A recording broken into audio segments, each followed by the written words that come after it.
How long will it last?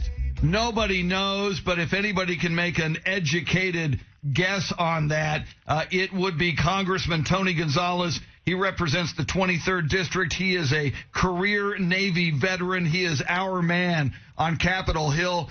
Congressman, welcome. And if you had to guess when this Schumer shutdown will end, when do you think it will end? Good morning. Thank you for having me. First off, I dropped the kids off on time, so I already know that the day's already been won. Today's my youngest brother's birthday. Fidencio, he just started at Windcrest PD. He's a police officer. Oh, cool. Wow. So really, really excited about him and everything he's doing. My other younger brother works for SAWS. We're a blue-collar family. So this shutdown impacts blue-collar Americans more than anyone else. And the longer this goes, the more of us hurt.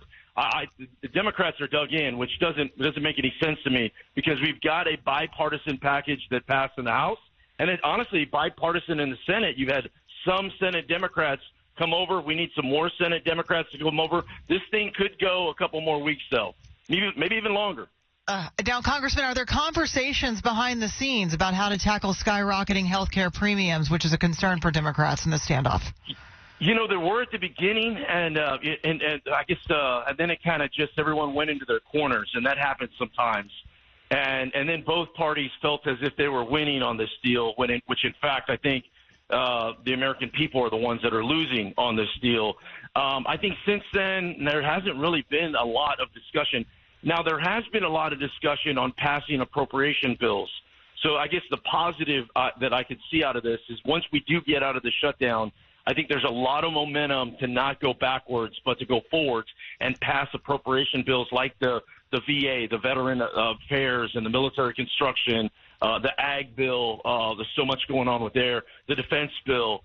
So I think in some cases this shutdown has helped that get that going. But we can't have serious discussions like ACA when we're in this limbo is where we're at. And speaking of limbo, you've got TSA and air traffic controllers.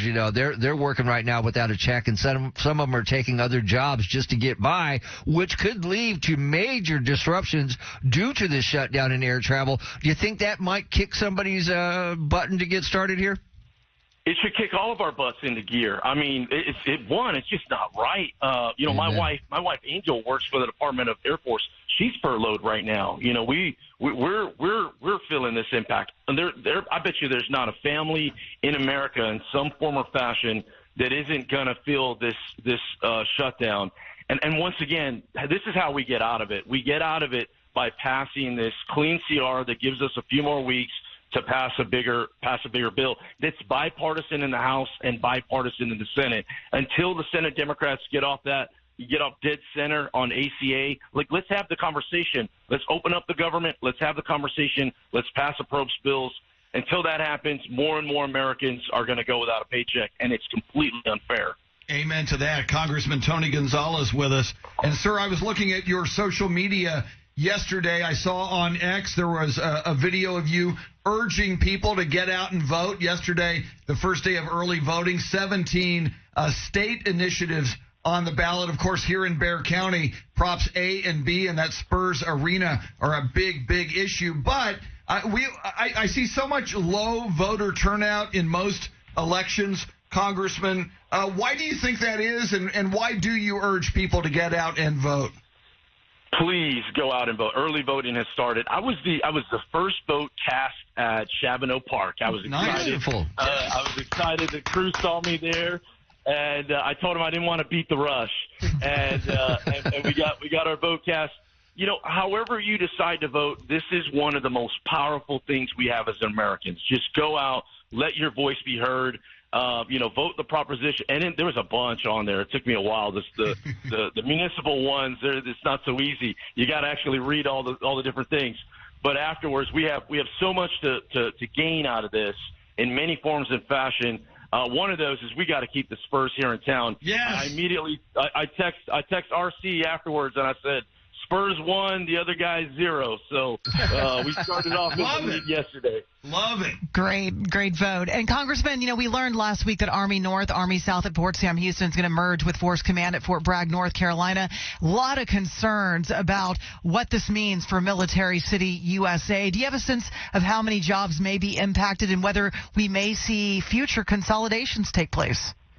I actually have some huge news on this. I spoke with the Secretary of Army. I mean, we've been speaking regularly, but I spoke with him yesterday.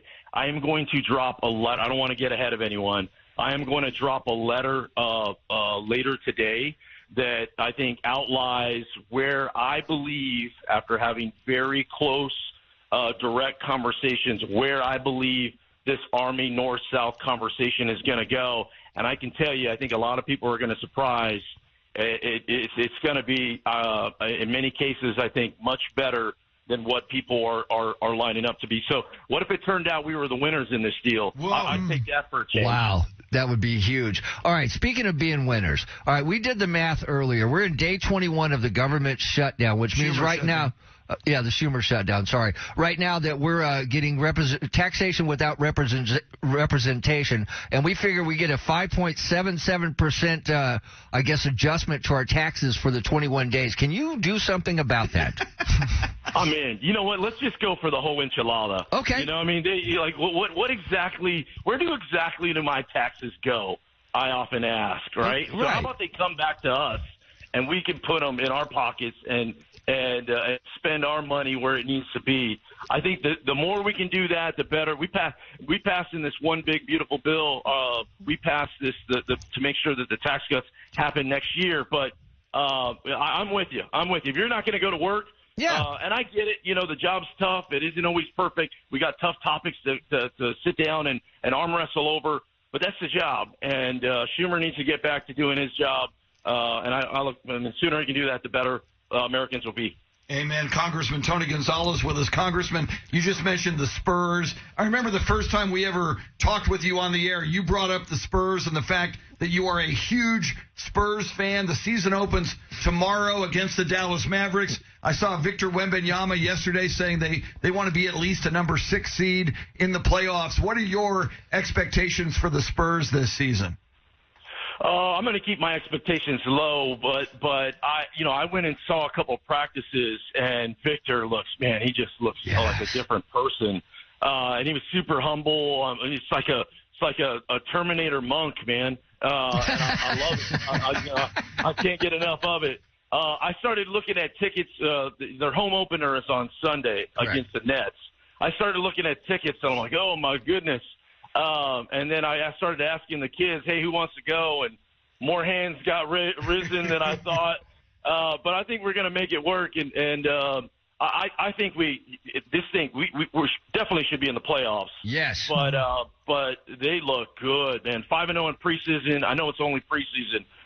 But man, did they look just like a team ball. They look focused. They look hungry. The coaches too. I spoke with the head coach for a good while too. Our coaching staff, top to bottom, even though, Pop is behind the scenes, we still got a great group of coaches, and that's how you win games. We are so excited. Congressman Tony Gonzales, sir, we always appreciate it. Keep fighting the good fight, and we look forward to talking with you again real soon.